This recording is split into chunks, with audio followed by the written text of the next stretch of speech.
Friends, सकाळी मी एक video पाहिला होता इंस्टाग्रामवरती, ज्यामध्ये एक मुलगा आणि वडील बोलत बसलेत. मुलगा खूप छोटा आहे आणि वडील रडत रडत बोलत आहेत की मी गेल्यावरती आईची काळजी घे आणि बहिणीचं रक्षण कर. ॲक्च्युली त्यांना आहे कॅन्सर.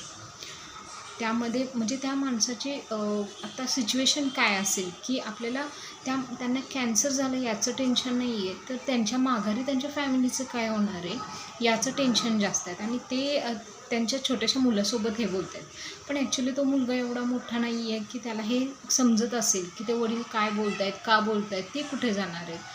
तो खूप लहान आहे. त्याचं आत्ता वय आहे की म्हणजे जिथे तो फक्त खेळाकडे लक्ष देईल.